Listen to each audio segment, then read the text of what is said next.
Voilà, bien, bonjour à tous. Alors, je vais vous présenter quelques activités Python pour le lycée. Je tiens d'abord à remercier l'organisation Les Maths en Scène pour me permettre de faire cette présentation. Je m'excuse par avance pour ma caméra qui est un petit peu désaxée. J'ai pas mal d'écrans devant moi, donc c'est pas facile de trouver une petite place pour la caméra. Voilà. Alors, l'idée, c'est de vous présenter quelques activités de programmation en langage Python pour le lycée. Vous savez que c'est arrivé en force dans les programmes en 2019. Et mon idée, c'était de permettre de lancer des activités de programmation avec la classe sans rentrer dans les travers d'un cours de programmation qui est plutôt opté NSI. Donc ici, c'est vraiment l'idée, c'est d'utiliser l'outil informatique et donc Python pour faire des mathématiques et voilà, avoir un apport informatique pour faire des mathématiques de façon un petit peu différente et un petit peu plus ouverte.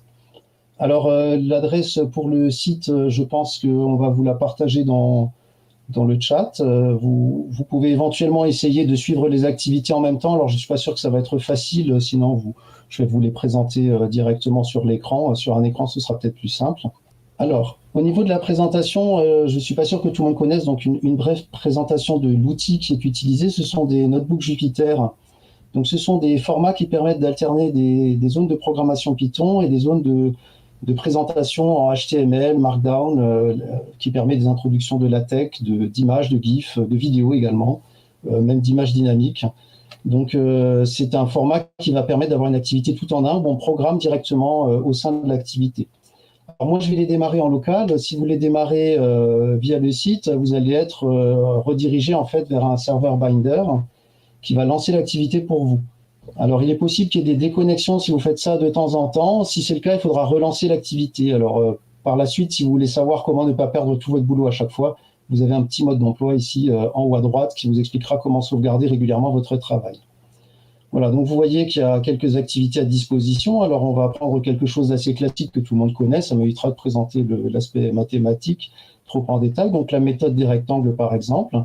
Voilà, donc le notebook Jupyter qui s'ouvre normalement quand vous sélectionnez l'activité ressemble à celui-ci. Donc vous avez, voilà, vous voyez des zones de texte tout simplement, avec des insertions LaTeX éventuellement qui permettent vraiment d'écrire les mathématiques proprement.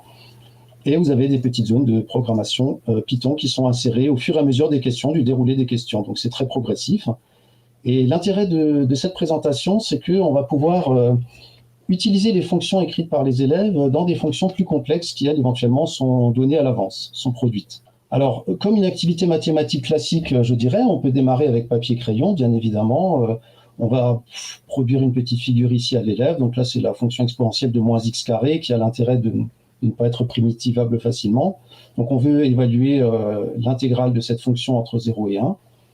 Et donc, on peut demander à l'élève déjà de tracer, par exemple, 4 rectangles sous cette courbe, de faire un petit calcul d'air pour essayer d'avoir une première approximation. Alors ensuite, l'idée va être qu'on va amener progressivement l'élève à écrire des petites fonctions Python qui vont correspondre à la situation. Donc, par exemple, déjà écrire la fonction f qui est représentée ici à l'écran. Donc voilà, alors moi je fais des copier-coller pour aller plus vite, pour ne pas avoir à tout réécrire. Donc voilà, on peut tout simplement déjà créer la fonction f, donc génération d'une fonction, on peut tester rapidement que ça fonctionne, et vous voyez que le code est exécutable directement dans le notebook, ce qui est très pratique.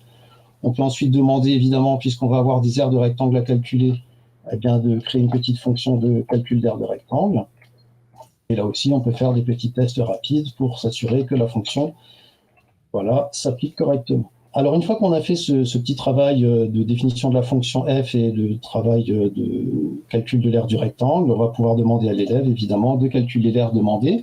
Alors, avec les 4 rectangles, alors les élèves les moins à l'aise, évidemment, vont produire un script du type qui apparaît ici. On va additionner naïvement chaque aire de rectangle. Alors déjà, il y a quand même un petit boulot là-dedans. On va réutiliser la fonction r rectangle. On va réinvestir la fonction f qui a été écrite précédemment.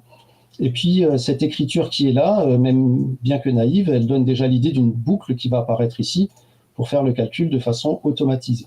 Alors, pour l'automatisation, c'est là que ça devient intéressant, c'est que l'élève ne va pas forcément, en cours de mathématiques, être amené à écrire lui-même des programmes qui produisent des graphiques compliqués, des choses comme ça, puisque ce serait l'objet plus d'un cours d'informatique.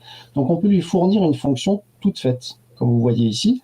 une fonction qui s'appelle méthode rectangle et qui va en fait représenter la fonction sur l'intervalle 0,1. Donc je vais juste lancer la fonction pour qu'on visualise. Et la fonction n'apparaît pas. Les joies du direct, vous voyez. Alors, pourquoi est-ce que la fonction ne vient pas? Ah oui, c'est moi qui fais des bêtises, ben voilà, je fais l'élève. Donc en fait, ici, je viens de mettre en mémoire la fonction def méthode rectangle, voilà, tout simplement, et la cellule d'après, on appelle la fonction pour qu'elle s'exécute, voilà, et qu'elle nous affiche, voilà, la représentation graphique. Voilà, donc ici, on a la représentation graphique, le programme est donné à l'élève, mais vous voyez que pour que ça fonctionne, on va utiliser la fonction f qui a été définie par l'élève précédemment, qui est ici, dans le programme. Ensuite, on va lui demander de compléter ce programme pour faire le calcul de l'aire, justement, des 4 rectangles. Donc là, la boucle est déjà donnée dans le programme principal. Le for kind range 4, vous voyez, il est déjà là. Donc l'élève a simplement à rajouter le fameux compteur. Voilà, et donc par la suite, on lui fait compléter le programme. Je vais prendre un programme tout près ici, dans lequel on a initialisé une variable qui va calculer la somme des aires inférieures, donc, et qui va rajouter à chaque étape l'aire du rectangle qui suit. Ensuite, on va appeler cette fonction. C'est la fonction qui a été produite par l'élève qui va permettre d'obtenir le résultat final, qui est ici. Donc évidemment, on va réinvestir la fonction R rectangle écrite par l'élève et la fonction F qui a été écrite précédemment par l'élève. Donc, il n'y a ici qu'un habillage qui permet d'obtenir la représentation graphique en plus, et c'est bien l'élève qui a produit dans la boucle le calcul des différentes aires. Alors, ensuite, donc, voilà, c'est évidemment un petit peu guidé, je suis allé un petit peu plus vite que la musique. Évidemment, cette fonction, on va pouvoir l'appliquer pour calculer des aires avec davantage de rectangles, pour avoir une précision supérieure. Et on peut ensuite se poser la question de la précision de la méthode, c'est-à-dire que là, intuitivement, évidemment, l'élève va se dire, bah oui, j'ai mon aire qui se rapproche de l'intégrale souhaitée, mais ici, quelle est la précision de la valeur que j'obtiens en affichage, en sortie de ma fonction? Alors, on pourrait bien évidemment, on va parler un petit peu des aires supérieures des rectangles, on pourrait bien évidemment proposer à l'élève d'écrire un programme qui va calculer la somme des aires au-dessus de la figure, et puis ensuite d'encadrer évidemment les pareils de résultats. Mais on va pouvoir être un petit peu plus malin aussi et faire des vraies maths. Donc là, vous voyez, je vous montre justement un petit exemple d'une figure dynamique incluse dans un notebook qui va me permettre de montrer à l'élève le travail qu'il a fait et de lui montrer peut-être une autre approche qui serait de prendre des rectangles par au-dessus. Voilà, donc on va ici se dire que très certainement l'aire qu'on cherche, elle est comprise entre les deux. Et du coup, eh bien, on va essayer d'encadrer par ces deux aires. Alors, au lieu de calculer l'aire supérieure, on va faire démontrer ici, on va faire des vraies mathématiques quand même, parce qu'on est en cours de maths.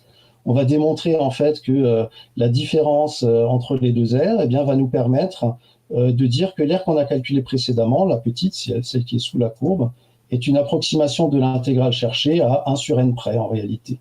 C'est ce qu'on démontre dans la partie mathématique qui est ici. Et donc, l'intérêt, c'est que, au lieu de tout reprogrammer, puisqu'on a fait maintenant la démarche mathématique de comprendre que le calcul précédent est suffisant, eh bien, on va uniquement utiliser le calcul précédent pour donner, par exemple, une valeur approchée à 10 puissance moins 4 près de l'aire qui était cherchée initialement. Donc là, je le fais, par exemple, pour n égale à 10 000. Donc, ça me donne une précision à 10 puissance moins 4 près du résultat. Voilà, alors pendant qu'il fait les calculs, donc je récapitule, donc on fait écrire des petites fonctions simples à l'élève, c'est ça le but en fait, on va essayer de l'amener progressivement à s'approprier l'outil Python, et puis les choses un petit peu plus complexes à gérer, on va lui donner des syntaxes toutes prêtes, ce qui lui permettra donc de ne pas être bloqué, et puis vous voyez que le code est commenté, donc l'élève curieux peut aller regarder, tiens, comment on a fait pour coder telle chose, etc. Ça peut être aussi l'occasion d'orienter un élève qui fait NSI vers des syntaxes plus complexes. Voilà, alors j'espère qu'il est arrivé au bout de mon calcul. Non, toujours pas. Bon, on y reviendra plus tard si c'est nécessaire. Alors je vais prendre une deuxième situation assez classique, qui est la méthode de Monte-Carlo, qui apparaît dans beaucoup de programmes au lycée, que ce soit en série technologique ou en série générale. Donc le principe, on veut évaluer l'aire d'une surface qui est incluse dans une aire plus grande, pour ceux qui ne connaissent pas. Et en fait, on va proposer de placer des points aléatoirement dans la figure bleue qui est ici, qu'on connaît bien, qui est le carré de côté 1, et on va regarder tout simplement si ce point appartient ou pas à la surface cherchée, et on calculera la fréquence des points qui appartiennent à la surface cherchée, et ça nous donnera une approximation de l'aire. Donc Fabrice Maillard pose une question. Peut-on télécharger les notebooks avec leurs documents? Alors, pour cette question-là, oui. Alors, les documents sont disponibles en fait parce que quand vous lancez depuis le site l'activité, ça lance Binder. Et si vous regardez dans le lien qui est dans Binder, il y a une adresse à l'intérieur qui est une adresse GitHub. Je pourrais la fournir tout à l'heure peut-être. Donc en fait, c'est un partage libre. Toutes les activités sont partagées librement sur le GitHub. Alors le problème, c'est que si vous récupérez le notebook tout seul, vous n'aurez plus les liens vers les images, les vidéos, etc. qui sont dedans. Donc il faut tout récupérer en fait. Il faut récupérer tout le GitHub. Alors, je n'avais pas prévu d'en parler maintenant, mais je peux. Il y a notamment un outil qui s'est développé dans pas mal d'académies actuellement, qui est Capital, que vous connaissez peut-être certains, qui permet justement de faire des partages de notebooks. Alors, je suis en train de regarder au niveau technique. Je devrais normalement bientôt pouvoir téléverser à peu près tous les contenus qui sont sur mon site, sur le Capital, ce qui permettra de faire des partages directs vers les élèves. Les professeurs pourront d'ailleurs directement mettre des notes au notebook, des choses de ce type. Voilà, donc je suis en contact actuellement avec les gens de Capital. J'ai demandé quelques petites améliorations et ça va être très vite fait, donc ce sera accessible dans Capital. Alors je reviens sur la méthode de Monte Carlo. Donc là, comme précédemment, donc on va introduire d'abord les choses mathématiquement. Donc là, je vais aller un petit peu vite. On va commencer par s'intéresser à l'aire sous la courbe de la parabole d'équation y égale x carré. Alors ici, vous voyez par exemple que dans le notebook, j'ai inclus une vidéo. Donc on peut regarder une vidéo qui va nous expliquer comment fonctionne la méthode. Voilà, je ne vais pas la montrer maintenant, vous m'avez en direct, c'est bien mieux. Voilà, donc comment fonctionne la méthode de Monte Carlo. Et ensuite, on peut produire déjà une première fonction pour l'élève qui va gérer l'aspect graphique. Donc on donne une fonction toute faite mais commentée, que l'élève peut s'approprier, qui n'est pas très compliquée d'ailleurs, hein. Donc la première fonction qui est fournie, c'est toute simple. Vous voyez ici, on calcule des coordonnées au hasard pour un point dans le carré de côté 1, dans le repère. On va le placer en bleu, et puis on va tracer les axes et on va montrer la figure. Voilà, donc c'est vraiment tout simple. Et c'est ce programme de base que l'élève va être amené au fur et à mesure à compléter. Donc on va lui demander évidemment de générer beaucoup plus de points sur la figure. Donc pour ça, on va ajouter évidemment ici une boucle pour faire cette génération de points supérieurs. Alors voilà, je suis d'abord dans la question 2. Tester puis modifier la fonction Monte Carlo pour qu'elle reçoive un entier n en argument et place n points aléatoires de C sur le graphique. Donc là, on en a un. Donc on demande simplement à l'élève de rajouter cet argument n ici et de rajouter évidemment la boucle qui va avec. Donc je vais la récupérer toute faite pour ne pas avoir à tout taper. Voilà, j'ai mes 20 points aléatoires. Alors ensuite, l'idée, c'est de déterminer si un point est dans la zone cherchée ou pas. Donc là aussi, on va faire écrire une petite fonction à l'élève. Ça va être l'occasion de parler un peu de booléen avec eux. Donc l'élève, bien sûr, peut faire une fonction avec des tests du genre if-else, des choses de ce type. Et pour les élèves plus à l'aise, et puis on peut le montrer à tous, on peut faire une fonction qui va renvoyer directement un booléen qui indique si un point de coordonnée xy est dans la zone cherchée. Alors, une fois qu'on dispose de cette fonction P, eh bien, on va modifier la fonction Monte Carlo précédente pour qu'elle place certains points en rouge et d'autres en bleu. Donc, ceux qui nous intéressent, par exemple, en rouge et les autres en bleu. Donc, ce qui amène à reprendre la fonction précédente, que l'élève s'est déjà appropriée puisqu'il l'a déjà complétée précédemment, et simplement rajouter, vous voyez, un petit bout de code ici avec un simple test if et un else, avec la syntaxe pour placer le point qui était donnée précédemment, donc ce n'est pas un obstacle. Voilà, donc je peux valider cette fonction-là. Et là, elle est démarrée automatiquement pour 250 points. Voilà, donc le premier travail, c'est celui-là, c'est de bien montrer qu'avec Python, on arrive à différencier les points qui sont dans la zone cherchée de ceux qui n'y sont pas. Alors, une fois qu'on a montré qu'on arrive à les différencier, on va les compter. Donc, on va rajouter un compteur dans cette boucle. C'est ce qui arrive ici. Donc, on va modifier la fonction pour qu'elle compte le nombre de points, qu'elle calcule la fréquence et qu'elle renvoie la fréquence. Alors, on pourrait évidemment aller un petit peu moins vite et demander d'abord le nombre de points et après la fréquence. Voilà, on peut différencier en fonction de la rapidité des élèves. Donc l'élève va simplement reprendre le code précédent et va rajouter donc un compteur qui est initialisé à 0, qui augmente de 1 quand on a un point qui est dans la bonne surface, et ensuite on calcule la fréquence en divisant par le nombre de points initial. Donc je vais valider cette fonction-là, et puis on va faire un petit appel. Alors cette fois, je vais prendre garde de faire attention au nombre de valeurs. Voilà, donc là j'ai placé 25 points, ce qui va donner une approximation qui est théoriquement très mauvaise, et puis là j'ai beaucoup de chance parce qu'elle est très bonne. Donc vous voyez, donc il a calculé ici, j'ai le 0,32 qui est la fréquence de points rouges qui par rapport voilà, à l'ensemble des points que j'ai placés, donc l'ensemble des points qui sont dans la bonne zone. Donc, je peux approximer l'aire de l'intégrale de 0 à 1 de x carré dx par la valeur 0,32 avec la méthode de Monte-Carlo. Pour ceux qui connaissent un peu Monte-Carlo, j'ai beau augmenter les valeurs, j'aurai jamais une précision extraordinaire avec Monte-Carlo.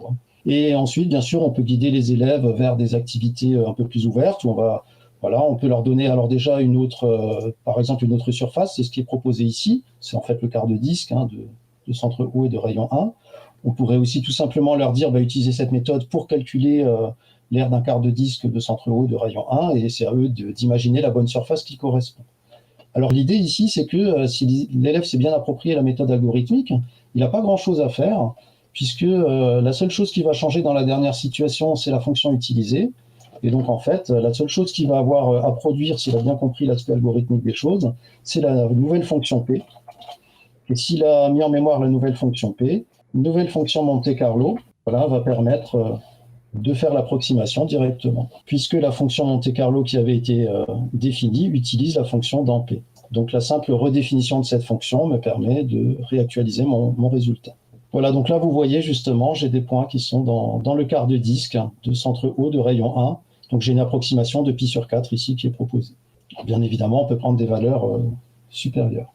Voilà, donc de nouveau, vous voyez donc sur cet exemple, on a donné une fonction simplement pour l'aspect gestion du graphique à l'élève, et du coup, il se l'approprie en complétant lui-même le morceau de code qui est là, et en créant quelques petites fonctions annexes relativement simples, puisque vous avez vu, elles prennent 2 lignes. Donc l'aspect graphique comme ça est complètement gommé, la difficulté de l'aspect graphique, et on ne rentre pas dans la difficulté d'un cours qui deviendrait informatique. Alors je vais basculer sur la planche de Galton qui est au programme en terminal SPMAT, qui est une belle application, donc soit de découverte, soit d'application de la loi binomiale, c'est selon ce que l'on souhaite en faire. La situation est peut-être pas connue de tous, donc en fait c'est simplement un dispositif où on va faire tomber des billes dans un dispositif muni de tuyaux. Les billes vont tomber à chaque fois sur un clou qui va les faire basculer d'un côté ou de l'autre. Donc ici, vous voyez une planche de Galton à 5 étages qui est représentée. Ok, donc vous voyez ici, il y a les billes qui vont descendre et qui vont arriver dans différents réceptacles. Et donc l'idée de la planche de Galton, c'est de se poser la question quelle va être la répartition des billes à l'arrivée de la planche de Galton. Alors, en application, par exemple, informatique, qu'est-ce qu'on va pouvoir proposer à l'élève? Là aussi, on va démarrer de façon très modeste, et les aspects plus complexes, on va les gérer nous-mêmes. Alors, j'ai l'impression que mon ordinateur est subi à rude épreuve de son processeur. J'ai tout qui rame. C'est le moment de mettre la petite musique d'interdit. Alors, je suis désolé, je vais carrément fermer et essayer de relancer mon navigateur Anaconda. Ça me permet de vous le présenter. Voilà, il est là. Alors, en attendant que ça charge, je vais le laisser charger, on le voit charger là-haut. Je peux continuer à présenter le site, sinon tout simplement. Comme j'ai montré tout à l'heure, le mode d'emploi ici qui vous permettra d'éviter d'avoir votre travail qui est perdu quand vous utilisez le serveur Binder, si jamais il y a des déconnexions, et ça arrive quand même assez fréquemment. Donc là, vous voyez qu'on est dans la rubrique Mac, il y a pas mal d'activités. Il y a le lien pour l'enseignant aussi, s'il veut aller voir des articles connexes sur les différentes activités qui sont proposées. Vous avez aussi des activités qui sont proposées en SNT, puisqu'il y a sans doute des enseignants qui peut-être interviennent en SNT, s'il y en a des collègues en lycée ici. Donc là aussi, vous allez trouver quelques activités. L'intérêt du notebook, là aussi, se fait bien ressentir, puisqu'on va pouvoir des programmes qui gèrent des graphes ou des choses de ce genre-là et faire des petites saisies simplement de bibliothèques ou de listes à l'élève pour nourrir en fait ces fonctions. Donc là aussi, vous voyez donc une insertion d'une petite vidéo pour présenter la planche de Galton. Si on n'en a pas à présenter en classe, à défaut, on peut utiliser la petite vidéo. Et puis ensuite, alors l'idée, c'est alors qu'est-ce qu'on va faire produire à l'élève? Alors plutôt que de lui faire représenter le résultat final de la chute des billes, on va essayer de garder la liste des positions intermédiaires. Puisque l'idée était que, je reviens avec mon schéma ici, puisque l'autre ne marche pas, l'idée est en fait qu'on va associer des abscisses aux différents points de chute des billes. Donc on va faire produire à l'élève en premier essai une liste abscisse billes, qui sera une liste d'abscisses de billes qu'il aura créée par exemple lui-même, tout simplement. Donc voilà, je prends un exemple, je vais vous le montrer ici. Voilà, je vais prendre par exemple 0, moins 1, moins 2, moins 1, moins 2, moins 3. Donc sur une planche de Galton à 5 étages, j'ai 6 valeurs successives, et donc la dernière est évidemment la position qui m'intéresse. Alors l'intérêt de faire ça à l'élève, hein, c'est aussi qu'il se rende compte par lui-même que l'abscisse -5, par exemple, pour y arriver, il y a peut-être moins de façons que l'abscisse -3. Ça donne déjà une première idée de ce qui va se passer. Et que du coup, c'est peut-être pertinent de garder en mémoire, de garder l'information des positions précédentes des billes. Alors, je vais démarrer cette petite zone. Donc là, j'ai mis en mémoire ma petite liste produite par l'élève. Et là, on va lui produire donc une grosse fonction. Donc là, faut pas avoir peur. Bon, on les commenter aussi. Mais l'idée, c'est pas du tout que l'élève rentre dans ce code. L'idée, c'est simplement de donner une fonction qui peut permettre de visualiser sur la planche de Galton la petite liste qui a été produite par l'élève. Donc, je vais démarrer ce programme et puis je vais faire une visualisation de ma première bille. L'intérêt, c'est qu'ensuite, on va évidemment produire plusieurs billes à la fois, hein, et on pourra les représenter à l'aide de cette fonction. Donc là, vous voyez, j'ai généré avec Matplot une animation dynamique que je peux mettre en route, et je peux voir le cheminement de ma bille sur la planche de Galton. Donc ça, c'est la première étape. Ensuite, évidemment, plutôt que de construire la liste soi-même, on va demander à l'élève de la générer aléatoirement.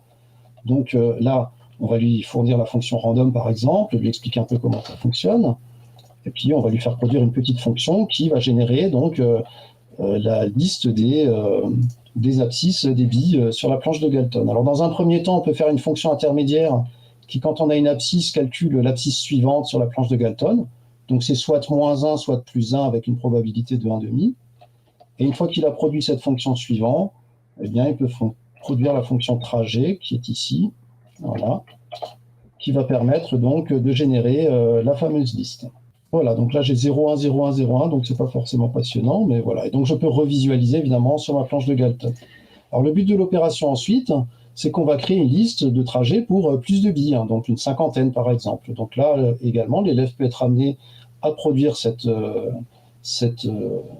liste de listes. Alors comme c'est une liste de listes ici dans l'activité, j'ai fait le choix de donner la syntaxe et de faire tester à l'élève tout simplement. Donc ça utilise de toute façon, malgré tout, la fonction trajet que l'élève a produite. Donc c'est bien son travail qui permet de générer cette liste de listes. Donc là, voilà, j'ai une cinquantaine de billes. Et le programme précédent va donc me permettre de visualiser le résultat.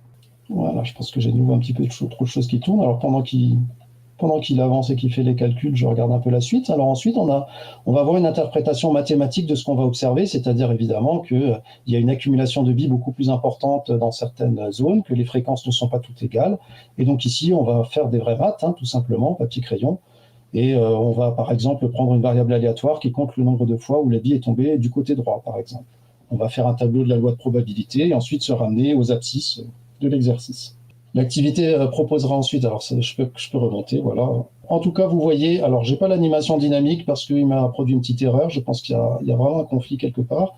Mais par contre, j'ai quand même l'image finale et donc on voit effectivement que mes 50 billes ne se sont pas réparties de façon équitable dans les réceptacles. Donc ensuite, on fait la petite interprétation mathématique et puis on peut ensuite généraliser, bien évidemment, essayer de prendre une planche de Galton peut-être avec plus d'étages, une dizaine d'étages par exemple. Voilà, et ensuite, on va essayer de faire des décomptes informatiques. Je ne vais pas rentrer trop dans ces détails-là maintenant, mais simplement pour vous dire que voilà, on peut évidemment prolonger davantage avec l'élève qui est à l'aise. Voilà, et on peut même lui faire calculer des combinaisons, des choses comme ça, avec Python. Alors, je suis désolé pour les petits soucis techniques, mais vous voyez l'idée générale, hein, donc c'est toujours la même, des petites fonctions simples, produites par l'élève, qui ensuite sont réinvesties dans des fonctions plus complexes. On peut aussi aller sur des choses un petit peu plus complexes, pour faire le jeu de mots. Par exemple, l'ensemble de Mandelbrot, qui est au programme en Terminal Math Expert. Alors ça, c'est une situation qui est peut-être moins bien connue, surtout que voilà, il n'y a peut-être pas tout le monde qui enseigne en maths expert. Donc l'ensemble de Mandelbrot, c'est un ensemble de points dans le plan complexe qui est défini de la façon suivante. Alors en fait, à chaque affixe de points, on va associer une suite numérique qui est, vous voyez ici, définie à droite, qui est définie par un premier terme nul et le terme suivant de la suite est chaque fois calculé en calculant le carré du précédent et en rajoutant l'abscisse C sur laquelle on se trouve. Donc en fait, à chaque point C, on associe une suite, et c'est si la suite de ces modules est bornée qu'on dira que le point appartient à l'ensemble de Mandelbrot. Vous voyez que la définition est quand même un petit peu, voilà, un petit peu experte. Mais alors, qu'est-ce qu'on peut faire de ça avec des élèves? Eh bien, on va pouvoir, comme précédemment, lui faire produire les choses les plus simples. Donc ici, on va tout simplement utiliser des syntaxes qui vont permettre de générer des nombres complexes. Et comme ici, on n'a pas besoin de travailler en valeur exacte, on n'a pas besoin de modules trop compliqués du genre SIMPy, on va pouvoir travailler avec les nombres complexes directement du type natif de Python. Donc Python sait gérer les nombres complexes et vous allez voir qu'en donnant quelques petites syntaxes de démarrage à l'élève, il va s'en servir tout naturellement comme il utiliserait des nombres flottants classiques. Donc voilà, donc il y a une première présentation ici dans le Jupyter qui est donc la construction de ces fameuses suites et qui explique comment marche l'ensemble de Mandelbrot. Un premier exemple à traiter en papier-crayon pour que l'élève s'approprie la situation, qu'il arrivera à gérer d'ailleurs en papier-crayon, donc c'est un cas un petit peu particulier. Et puis ensuite, on arrive à une étude algorithmique pour, par exemple, 1 plus i. Donc on va lui fournir des syntaxes qu'il va simplement valider, qu'il devra commenter, il devra expliquer ce que génère chacune des syntaxes qui est proposée ici. Ah, donc vous voyez qu'en fait, je suis en train de calculer les premiers termes de la suite, hein, Z0, Z1. Voilà. Et ensuite, ça va être à l'élève de produire les syntaxes qui permettent d'avoir Z2, Z3, qui va lui donner ensuite l'idée d'introduire évidemment un aspect boucle hein, qui va permettre de calculer ça directement. Et vous voyez que les syntaxes pour les nombres complexes, il va se les approprier très simplement, puisque 1 plus i s'écrit 1 plus 1j, simplement une petite différence sur la notation du nombre complexe i. Je vais vous montrer la version corrigée, ce sera plus simple, hein, les saisies sont déjà faites et j'aurai pas de plantage. Voilà. Donc ici, vous voyez, je viens d'ouvrir la version corrigée. Ça me permet de vous dire au passage que toutes les activités du site sont corrigées. Alors, il y en a certaines qui sont moins détaillées. C'était les toutes premières sur le site. Il faudra que je refasse un passage dessus. Mais la plupart des plus récentes, vous avez la correction de tout, y compris la partie mathématique, comme vous le voyez ici. Voilà, donc ici, vous avez Z2, Z3 qui sont calculés. Et donc, ensuite, on amène l'élève à écrire quelque chose de très classique, hein, une suite construite par récurrence. Donc, on va initialiser la valeur à c égale 1 plus 1j. On va calculer chaque terme successif de la suite avec cette petite boucle qui est là. Ensuite, l'élève va pouvoir vérifier que sa fonction qu'il a produite, Z2n, qui est ici, est cohérente avec les résultats obtenus précédemment. Donc, il peut comparer avec les saisies faites comment dire, pas à pas précédemment. Et ensuite, il va se servir de ça pour faire des conjectures. Conjecturer, est-ce que cette suite est majorée, est-ce qu'elle ne l'est pas, est-ce que du coup le point est dans l'ensemble de Mandelbrot, etc.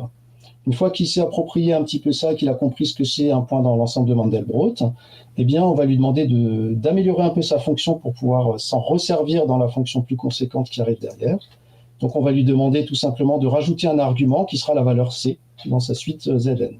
Donc là, c'est très important, bien sûr, qu'il garde le même ordre pour qu'il n'y ait pas de problème dans l'application qui va tourner derrière. Donc une fois qu'il a rajouté ce petit argument et que donc sa fonction permet de calculer n'importe quelle suite pour n'importe quel affixe C, eh bien, on va pouvoir voilà, lui faire produire, alors déjà, lui faire utiliser sa fonction pour faire des conjectures sur d'autres valeurs complexes. Et puis ensuite, on va lui donner un petit peu plus loin, voilà, une méthode qu'on va admettre qui, je crois, est un résultat mathématique parfaitement démontré, qui dit que dès qu'une affixe de la suite a un module qui dépasse 2, eh bien, cette suite n'est plus dans l'ensemble de Mandelbrot. Donc, à l'aide de ça, on va faire écrire une petite fonction qui va déterminer, qui va faire l'approximation de savoir si un point est dans l'ensemble de Mandelbrot ou non. Donc, il va renvoyer faux ou vrai en fonction du résultat. Donc là, c'est peut-être la partie la plus difficile pour l'élève de produire cette chose-là. Voilà, mais on le fait travailler d'abord sur des petits exemples. Et c'est une fois qu'il aura réussi à produire cette fonction, eh bien, qu'on va lui donner la jolie fonction qui est là, qui va gérer l'aspect graphique et qui utilise vraiment sa fonction à lui. Hein. Vous voyez, le app_m qui est ici, c'est la fonction produite par l'élève. Et ensuite, donc, ça permettra de faire la représentation graphique de ce joli ensemble de Mandelbrot, qui est historiquement une des premières fractales qui a été introduite par M. Mandelbrot. Voilà, donc toujours le même principe, écrire des petites fonctions simples et les réintroduire dans des fonctions plus complexes qu'on fournit à l'élève. Je ne sais pas où on en est au niveau du timing. Je pense là, qu'on doit être on doit être.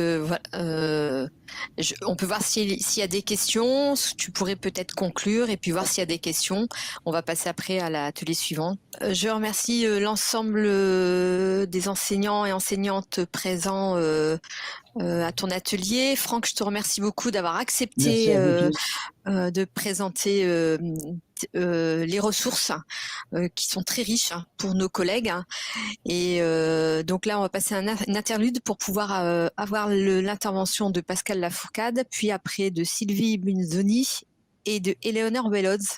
Donc voilà, 3 ateliers très intéressants aussi. Donc à tout de suite et merci beaucoup Franck. Merci à vous tous. Bonne journée.